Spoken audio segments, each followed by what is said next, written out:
Llegué tarde a casa la noche del 24 de diciembre, pensando que la iba a encontrar vacía, porque se suponía que mi hija iba a dormir en casa de mis papás. Llevaba días hablando de la cena, de los primos, de los juegos y de la pijamada, como si fuera el evento más importante del año. Por eso, lo primero que sentí al abrir la puerta me descolocó. Era un olor a quemado. No a pan tostado que se te pasó.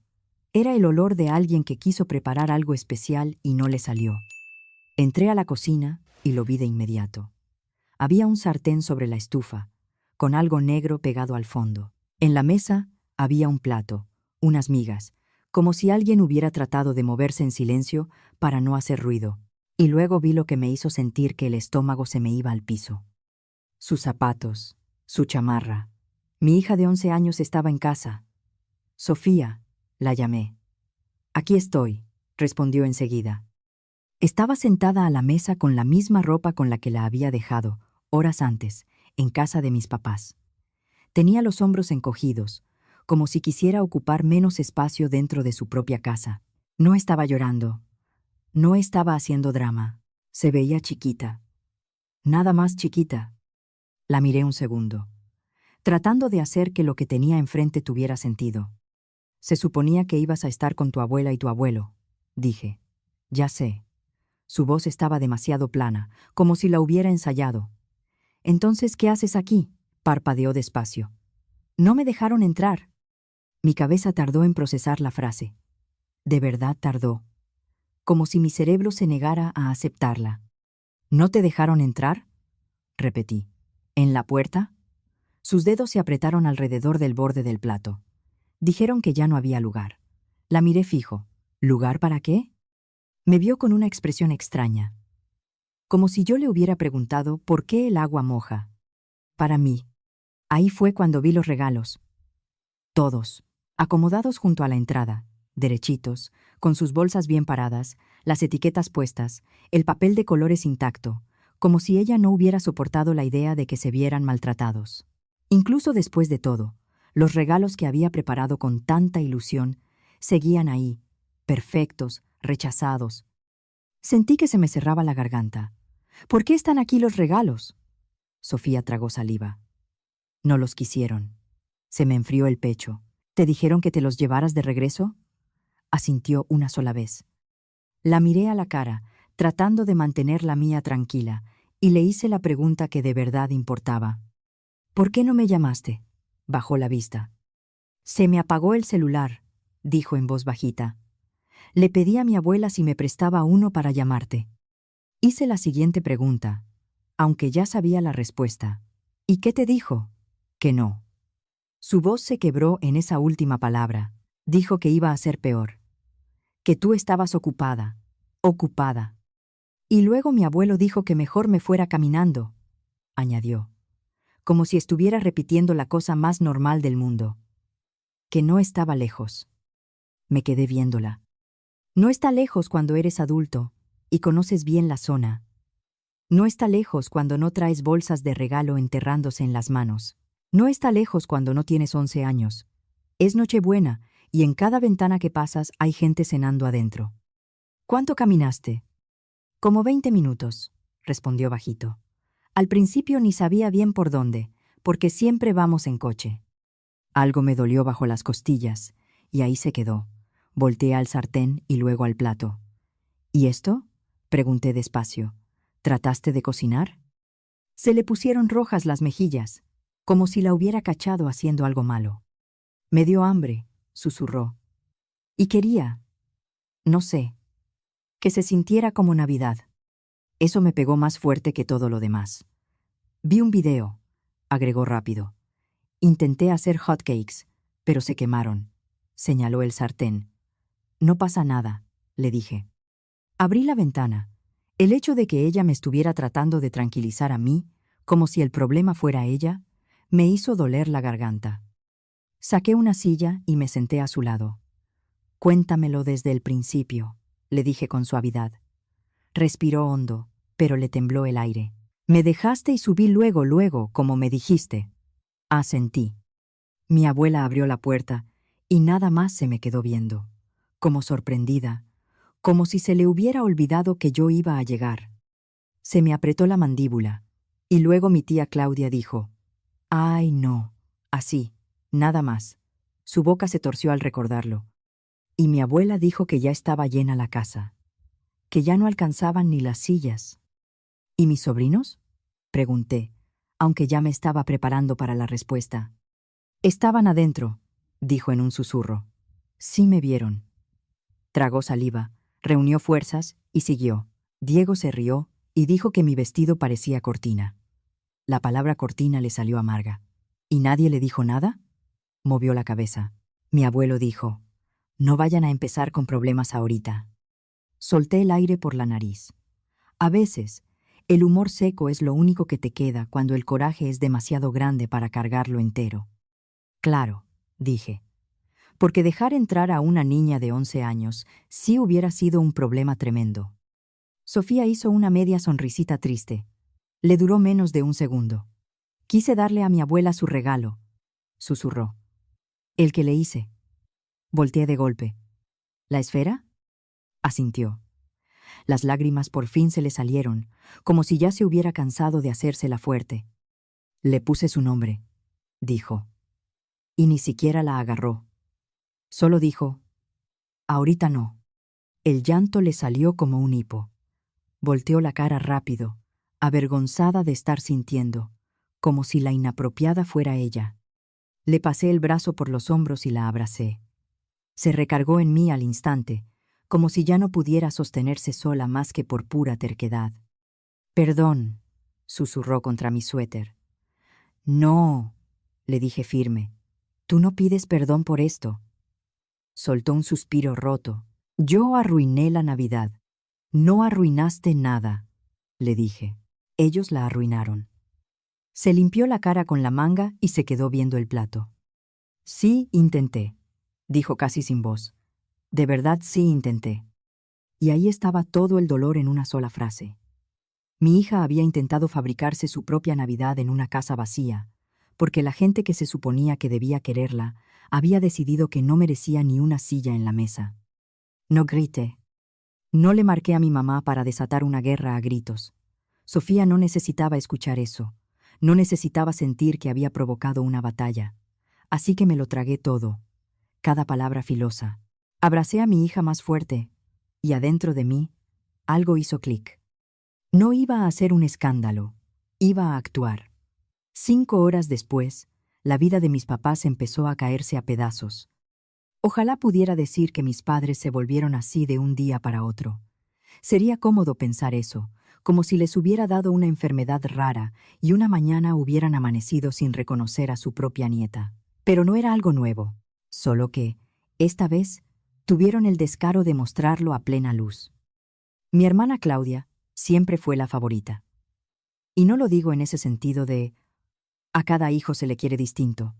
No, lo digo en el sentido de marcador visible, de favoritismo descarado, de reparto injusto, hecho sin ninguna vergüenza. Claudia era mayor, más ruidosa, más fácil para ellos. Era la hija que querían presumir. Yo era la que llegó después, como una cuenta que nadie esperaba. Cuando era niña, mi mamá decía cosas como: «Das mucho trabajo», con la naturalidad con la que alguien dice: «Esta maleta pesa». No lo decía con crueldad abierta. Era peor. Lo decía como si fuera un hecho de la naturaleza. Como si necesitar cuidado fuera un defecto de carácter. Para cuando tuve edad suficiente para entender el tono, ya entendía también mi lugar. La carga. Luego me embaracé joven, sin planearlo. El papá de Sofía apenas calificó como presencia humana suficiente para prometer cosas y luego desaparecer. Estuvo un rato, lo justo para hacer promesas y esfumarse como humo. Yo nunca llegué a casa de mis padres a pedirles que me resolvieran la vida. No tenía energía para eso. Bastante tenía con el miedo. Pero ellos me trataron como si yo ya les hubiera pasado una factura.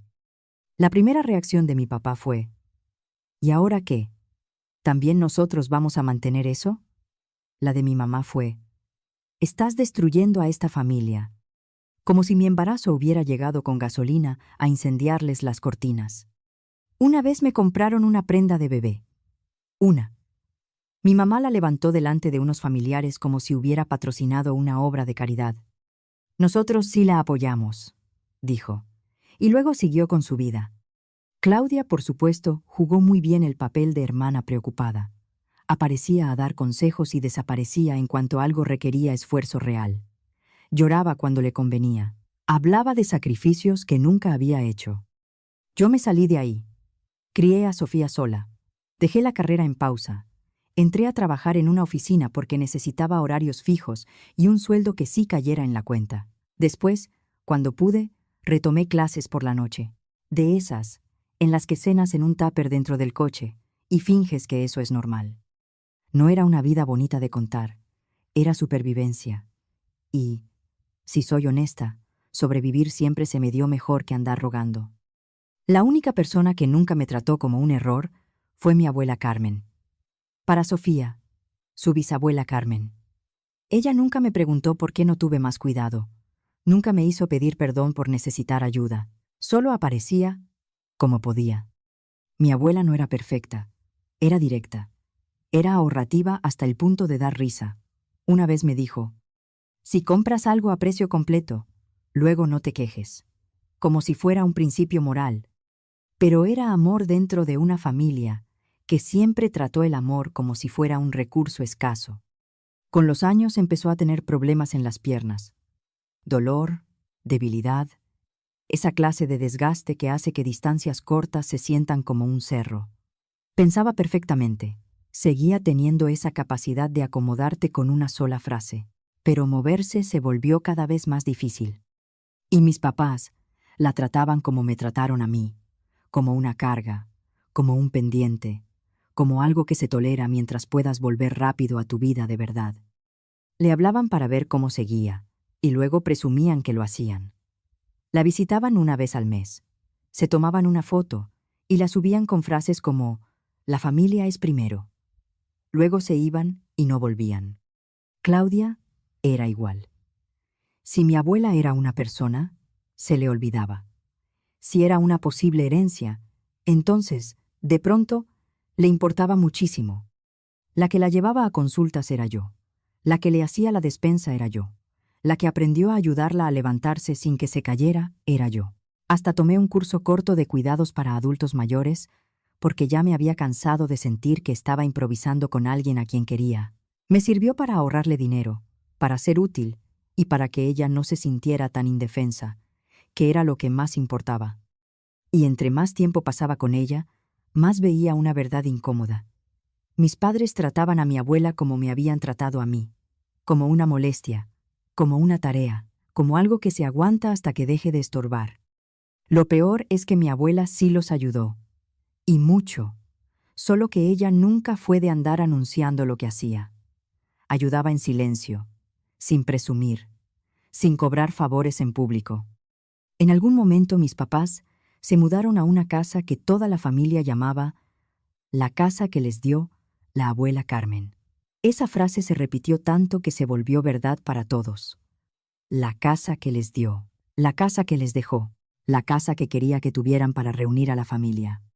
Mis papás empezaron a hablar de ella, como si les perteneciera por derecho divino. Y, después de tenerla, visitaron menos a mi abuela. Era impresionante cómo convertían la generosidad en un sello de asunto resuelto. Como si, una vez que ella les había dado algo, ya no tuviera más valor. Mi abuela, en cambio, vivía por elección en un departamento pequeño en Álamos. Decía que así estaba más cómoda, menos que limpiar, menos de qué preocuparse. Nunca le interesó aparentar nada, le gustaba la comodidad, no la atención. Por eso esa Navidad importaba tanto. Ese año, mi abuela no podía ir a la reunión grande. Las piernas estaban peor. La idea de una casa llena, ruido, escaleras, niños corriendo y todo el movimiento de Nochebuena era demasiado. Mis papás no ofrecieron ir ellos con ella, no ofrecieron llevarle cena, ni siquiera hablar por videollamada hasta que yo lo sugerí. Así que elegí pasar un rato con ella. Y también elegí darle a Sofía lo que ella creía que iba a ser la gran Navidad familiar. La casa de mis papás siempre estaba impecable, adornada, con esa clase de orden que a los niños les parece mágica. Primos, juegos, galletas, la pijamada, todo eso que, para una niña de 11 años, se siente como un rito de entrada. Sofía le puso el corazón entero a esos regalos. Ahorró, hizo cosas a mano, pensó qué le gustaría a cada quien. Le daba orgullo. No le importó que yo no fuera a estar ahí toda la noche porque, para ella, de todos modos, era familia. Eso fue lo que volvió todo más cruel cuando le dijeron que se fuera a celebrar a otro lado, que no había sillas, que no había lugar, que no había espacio para ella. Mientras ellos estaban sentados a la mesa, sintiéndose satisfechos con su Nochebuena perfecta, no tenían idea de que algo ya se estaba moviendo debajo de ellos. Esa noche yo tenía 2 trabajos: regresar a mi hija a sí misma y evitar que mis padres siguieran haciendo daño mientras ella todavía sangraba por dentro. Sofía no estaba haciendo berrinche. Ese era el problema. Se movía por la cocina como si le pidiera permiso al aire, como si no mereciera ocupar espacio ni en su propia casa. No le di sermón por la estufa. No señalé el sartén quemado como prueba de por qué no debía cocinar sola. Eso podía hablarse después. Esa noche, la urgencia era otra: la vergüenza. Así que hice lo que hacen muchas mamás cuando no tienen las palabras correctas. Preparé chocolate caliente e hice como si no estuviera lo bastante furiosa para morder una pared. Le puse bombones de más, porque el trauma no es momento para practicar moderación. Sofía se quedó sentada con la taza entre las manos, como si fuera la última cosa tibia que quedaba en el mundo. Cada pocos minutos, su mirada se iba hacia los regalos junto a la puerta. Seguían viéndose bonitos, seguían sin ser queridos. Yo no dejaba de pensar que debía ir a tocarles, que debía hacer que me lo dijeran en la cara, y luego veía los hombros de mi hija, lo tensos que estaban, lo chiquita que se había hecho, y me lo tragaba, porque no iba a convertir su noche en la banda sonora de una pelea. Entonces sonó mi celular. Mi abuela Carmen. No era una llamada larga ni cariñosa. Mi abuela no hacía llamadas largas ni cariñosas, a menos que te estuviera dando consejos que no pediste. Hacía llamadas de revisión, prácticas, directas. Contesté. Y puse el altavoz porque estaba ocupada y porque a Sofía se le iluminó la cara apenas escuchó el tono. Bisabuela, dijo, ponme donde te vea. Ni hola. Mi abuela no perdía tiempo en saludos cuando podía ser eficiente con el amor. Cambié a videollamada por WhatsApp. Mi abuela apareció en pantalla con sus lentes puestos y esa expresión que ponía cuando estaba a punto de corregir algo. Sofía se acercó al teléfono como si fuera una ventana. «Feliz Navidad, bisabuela», dijo, esforzándose tanto por sonar normal que me dolió la garganta. La cara de mi abuela se suavizó. «Feliz Navidad, mi amor». Sofía sonrió. Le duró medio segundo. Luego se le dobló el gesto, y las lágrimas se le salieron de todos modos. Quietas, tercas, sin escándalo. No quería que nadie la viera así. Mi abuela sí la vio. Mi abuela siempre veía. «¿Qué pasó?», preguntó con calma, pero con filo, como si su cabeza ya estuviera armando las piezas. Sofía me volteó a ver con ese pánico de niña buena. «No quiero meter a nadie en problemas». Y luego se rompió de todos modos, porque la verdad no se queda encerrada para siempre. «No me dejaron entrar», susurró. La expresión de mi abuela se quedó inmóvil. «¿Quién?». «Mi abuela y mi abuelo», dijo Sofía, con la voz quebrada. «Dijeron que no había lugar, y no quisieron los regalos». Mi abuela parpadeó una vez, despacio. Esa clase de parpadeo que significa: estoy escogiendo muy bien mis palabras para no decir algo que termine en incendio. Sofía se secó la cara rápido. «También les pedí un celular», agregó, como si necesitara justificarse. «Se me apagó el mío, y me dijeron que no». La boca de mi abuela se tensó. «¿Y te regresaste caminando?». Sofía asintió. Mi abuelo dijo que no estaba lejos. Mi abuela no levantó la voz. No le hacía falta. Miró a mi hija a través de la pantalla y dijo: «Escúchame bien, Sofía. Tú no hiciste nada malo. Nada». Sofía soltó un ruidito raro, como si quisiera meterse a vivir dentro de esas palabras. Mi abuela siguió. «Fuiste educada. Llevabas regalos. Llegaste como te dijeron. Si alguien tendría que sentir vergüenza, es la gente que dejó a una niña en la puerta. A Sofía le tembló la barbilla. La abracé más cerca de mí y ella se recargó como si se hubiera estado sosteniendo solo con orgullo. La mirada de mi abuela se movió hacia mí. Laura. Sí, respondí, ya sintiendo venir algo. Su voz se endureció. Yo les di esa casa para que hubiera espacio para la familia. Espacio para la familia. No la interrumpí. No le acomodé las ideas. No le di frases. Solo me quedé ahí, con mi hija entre los brazos, dejando que ella llegara sola a sus conclusiones. Y usaron ese espacio para dejar afuera a mi bisnieta. Se me fue el aire un segundo, porque cuando mi abuela se ponía callada, alguien salía perdiendo. No lo voy a permitir, dijo. Abuela, empecé, casi por costumbre, porque yo no estaba buscando echarle gasolina al fuego. No, me cortó. Me duelen las piernas, no la cabeza. Ya sé, le dije despacio. Su voz se volvió todavía más tranquila. Voy a deshacer esto, parpadeé. ¿Deshacer qué? La casa, respondió. Me quedé mirándola en la pantalla. Abuela, no puedes quitar una casa así nada más. Una esquina de su boca se movió apenas. Te sorprendería lo que sí se puede hacer cuando la gente no lee bien lo que firma. Sonó a acertijo. Sonó a promesa. Sofía se limpió la cara otra vez, tratando de enderezarse después de que le dijeron que no merecía ni una silla. Mi abuela suavizó el gesto al verla. Termínate tu chocolate, le ordenó con cariño. Y la próxima Navidad vas a estar donde debes. Sofía asintió, pequeña, cuidadosa. Terminamos la llamada un minuto después. Mi abuela le dijo a Sofía que la quería. A mí me dijo que cerrara bien la puerta. Nunca perdía oportunidad para asumir que el mundo estaba lleno de delincuentes, incluidos mis padres. Después de eso, me dediqué a lo único que importaba: pasar lo que quedaba de la noche sin dejar que esa vergüenza se le endureciera adentro como cemento a mi hija. Vimos una película. Nos metimos bajo una cobija. Sofía se quedó dormida de esa forma agotada en que se quedan dormidos los niños después de aguantar demasiado. Y, antes de medianoche, antes de que yo siquiera acabara de entender el comentario de los papeles, volvió a sonar el celular. Era mi mamá. Contesté y ni siquiera respiró antes de empezar. ¿Qué hiciste? Ni hola. Ni «está bien, Sofía». Nada. Solo pánico con rabia. Alejé el teléfono de la oreja. ¿De qué hablas? No te hagas, me soltó. Mi mamá nos marcó en plena Navidad diciendo que la casa no es nuestra y que nos va a sacar. Sentí el golpe en el estómago. ¿Qué? ¿Te parece chistoso?, gritó. Mientras estábamos celebrando, tú fuiste a ponerla en contra de nosotros. No fui. Eres una víbora, escupió. Siempre nos has tenido envidia. Siempre has querido lo que tenemos. Miré la cocina oscura, el sartén quemado, los regalos acomodados como testigos mudos. No sé qué les haya dicho mi abuela, respondí con cuidado. Pero yo no planeé nada. Ni siquiera sabía. ¿Cómo no?, dijo mi mamá. Tienes meses rondándola.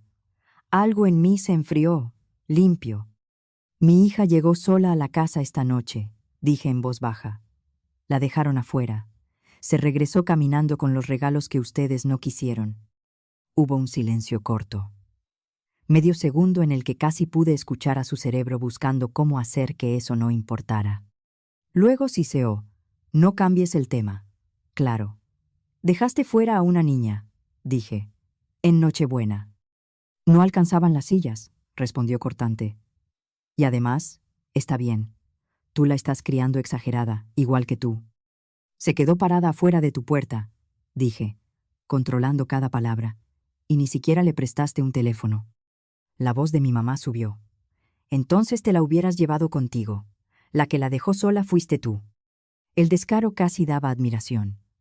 Y luego dijo algo que, por el tono, entendí que llevaba años guardando. A ti debimos haberte dejado fuera desde hace mucho. Como si la Navidad rota de Sofía hubiera sido solo daño colateral de un castigo más viejo, uno que siempre había sido para mí. Lo que hicieron no lo vas a poder reescribir, le dije. Mi mamá soltó una risa fea, afilada. ¿Crees que ya ganaste? ¿Crees que mi mamá está bien de la cabeza? Y luego, con una voz que me heló la piel, agregó: nosotros nos vamos a encargar de ella.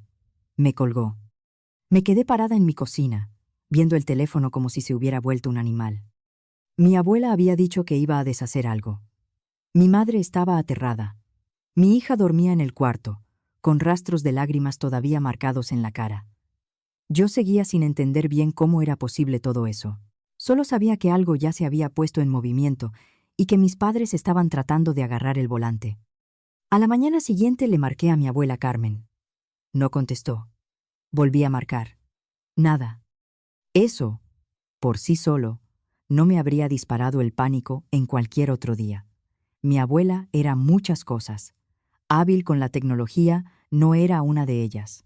A veces dejaba el teléfono en un cajón y luego se le olvidaba en cuál. Pero no me gustó nada cómo se me acomodó esa sensación en el estómago. Volví a intentar. Nada.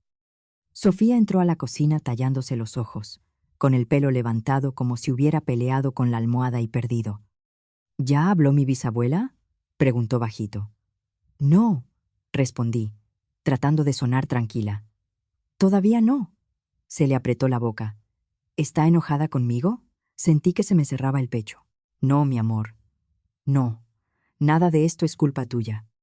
Asintió, como queriendo creerme. Pero la vergüenza no desaparece nada más porque se lo digas. Vamos a ir a verla, dije. Le llevamos el chocolate que le gusta. La cara se le suavizó un poco. Sí.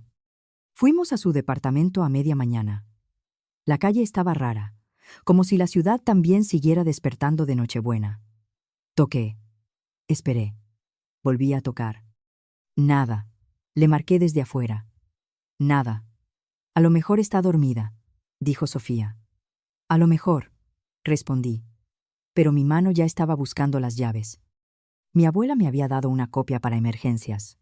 Y su definición de emergencia incluía: si no contesto, y te pones intensa. Abrí y entré. El departamento estaba demasiado silencioso.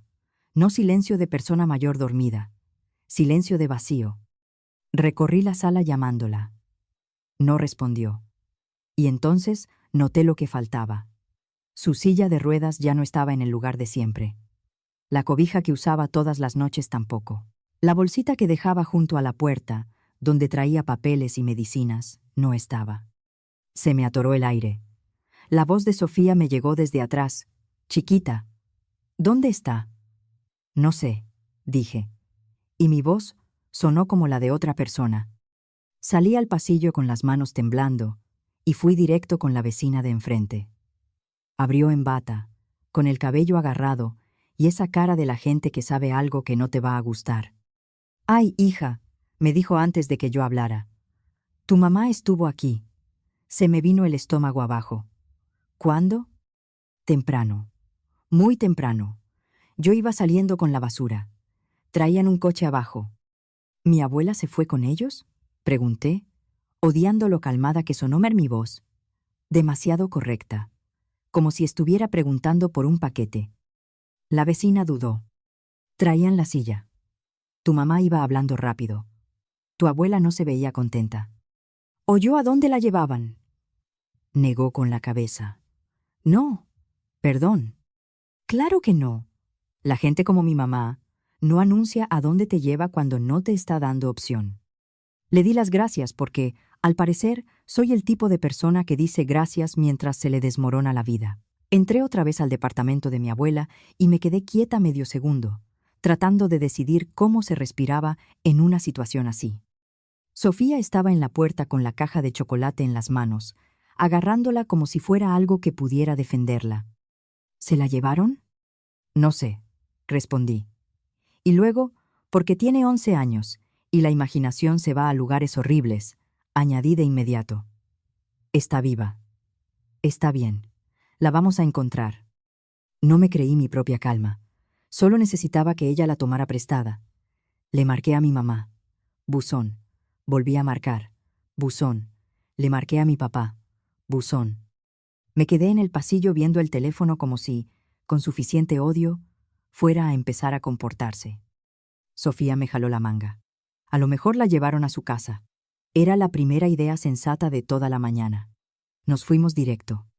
Todo el camino estuve viendo los espejos, como si, de pronto, el mundo se hubiera vuelto inseguro de una manera nueva. Sofía iba callada, con las manos en el regazo, y podía sentir cómo estaba tratando de portarse perfecto para que yo no me rompiera. Cuando llegamos a la casa de mis papás en Narvarte, ni siquiera apagué el coche con calma. Solo lo detuve y me bajé. Toqué fuerte. Mi mamá abrió como si me hubiera estado esperando. Ya traía la cara lista para pelear. ¿Dónde está mi abuela? Solté. Entrecerró los ojos. Bájale a tu tono. La miré fijo. ¿Dónde está mi abuela? Está bien. Yo no vine a discutir, dije, y la voz se me puso de ese tono helado que me sale cuando estoy tratando de no explotar delante de mi hija. Vine a ver a mi abuela. Mi mamá se acomodó en la entrada como si fuera vigilante de edificio. Después de lo que hiciste. No hice nada, le dije. Más que llegar a mi casa y encontrar a mi hija sola, con comida quemada, porque ustedes no la dejaron entrar. No empieces.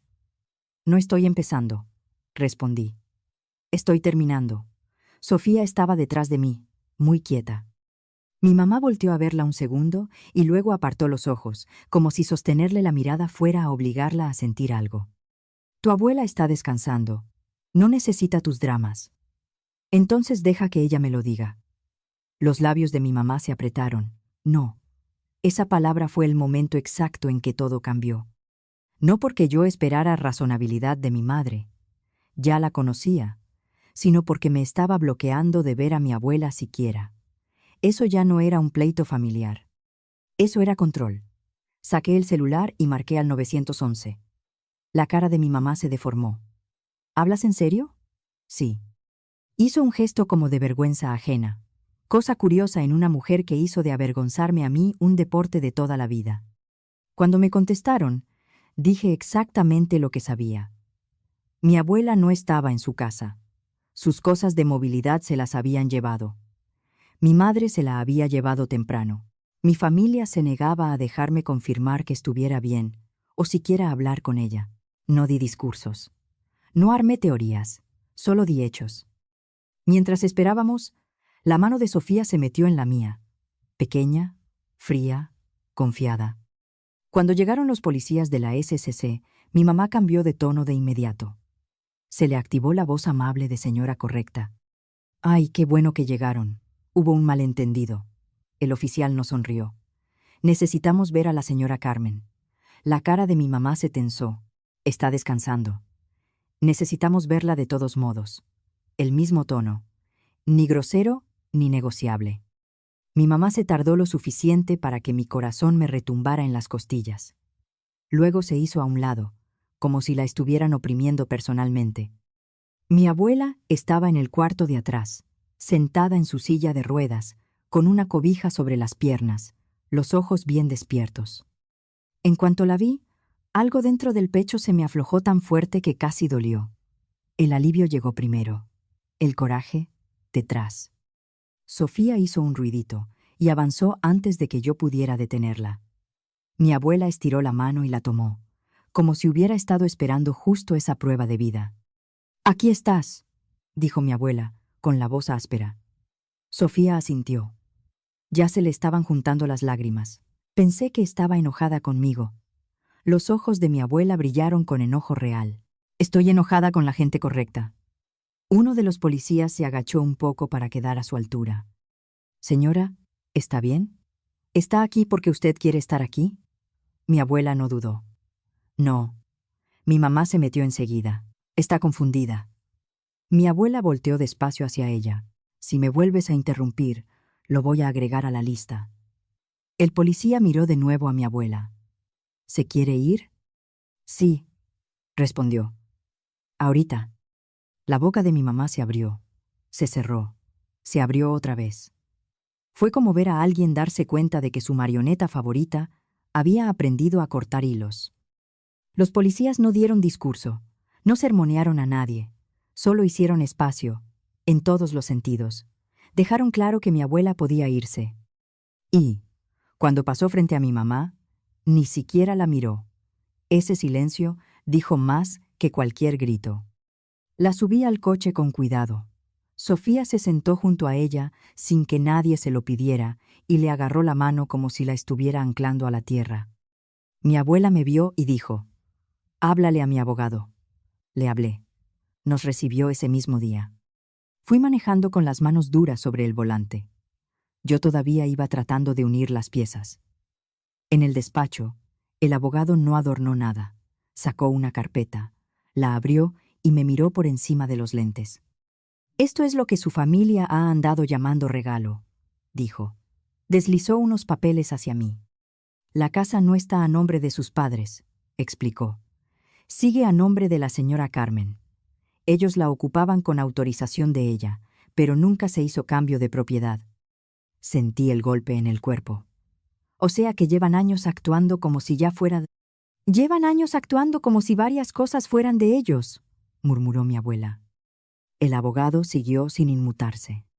Además, en el testamento vigente ellos aparecían como herederos de ese inmueble. Eso también se puede cambiar mientras la señora Carmen esté en pleno uso de sus facultades, que claramente lo está. Mi abuela dio un golpecito con los dedos en el brazo de la silla. «Qué bueno, porque no pienso premiar a nadie por dejar fuera a una niña». El abogado le hizo algunas preguntas sencillas, directas, respetuosas, solo para dejar claro que ella entendía perfectamente lo que estaba haciendo y que nadie la estaba presionando. Mi abuela respondió, como si le ofendiera que el mundo necesitara pruebas de que seguía pensando bien. Luego imprimieron lo que había que imprimir. Mi abuela firmó. Firmaron los testigos. Se pusieron iniciales donde se necesitaban. Y así, en una oficina cualquiera, los nombres que mis papás creían grabados en piedra dejaron de estar ahí. Mi nombre pasó a ocupar el lugar que ellos creían suyo. El futuro de Sofía quedó protegido junto con el mío, porque mi abuela no solo estaba enojada, estaba siendo precisa. También pidió cambiar a los beneficiarios de sus cuentas y ahorros. Tenía poco más de 4 millones de pesos entre cuentas, inversiones y dinero guardado para sus cuidados. Una parte se dejó apartada para todo lo que ella pudiera necesitar. Lo demás se acomodó como ella quiso. Un fondo para la Universidad de Sofía, un respaldo para que ni ella ni yo tuviéramos que vivir pidiendo permiso. Sofía estuvo pegada a ella todo el tiempo, en silencio, sosteniéndole la mano como si todavía temiera que alguien pudiera volver a llevársela. Cuando terminaron, mi abuela miró al abogado y dijo: «Y ahora quiero que quede por escrito que no quiero a mi hija ni a su esposo cerca de mí». Él asintió, como si hubiera estado esperando justo esa frase. «También vamos a iniciar el proceso para que desalojen la casa». Mi abuela giró la cara hacia mí. «Yo les di espacio», dijo. «Y usaron ese espacio para hacer chiquita a una niña». Los ojos de Sofía se llenaron, pero esta vez no de vergüenza, de alivio. Mi abuela le apretó los dedos. «La próxima Navidad, tú no vuelves a quedarte parada afuera de ninguna puerta». Pasó un año. La siguiente Nochebuena, Sofía y yo estábamos en la casa que mis padres pasaron años llamando suya. No porque yo quisiera un trofeo, porque mi abuela quiso que los papeles dijeran la verdad. La casa valía cerca de 7 millones de pesos, y cuando todo se acomodó, ella se fue a vivir con nosotras ahí. La adaptamos de verdad para alguien en silla de ruedas. Rampa, barras de apoyo, puertas más cómodas, recámara en planta baja, espacios útiles en lugar de adornos estorbosos. Qué curioso. El lugar que, según ellos, no alcanzaba para una niña de 11 años, de pronto tuvo espacio de sobra cuando ya no se usaba para castigar a nadie. Mis padres recibieron exactamente lo que se ganaron. Nada. Llamaron. Mandaron mensajes. Intentaron disculparse, culpar, cambiar el orden de los hechos, como si eso cambiara la historia. Yo no contesté. Sofía es distinta ahora, más tranquila, pero de la buena manera. No de esa forma triste de encogerse para que no la rechacen. Y mi abuela sigue siendo ella, aguda, terca, muy satisfecha de sí misma. Esa Nochebuena, la casa olía a ponche, a canela y a comida de verdad. Sofía ya no miraba la puerta como si temiera que alguien la fuera a cerrar. Esta vez, Ella iba y venía por su propia casa con la espalda derecha. En un momento se acercó a mi abuela Carmen con una caja pequeña en las manos. «Ahora sí», le dijo. Mi abuela la abrió despacio.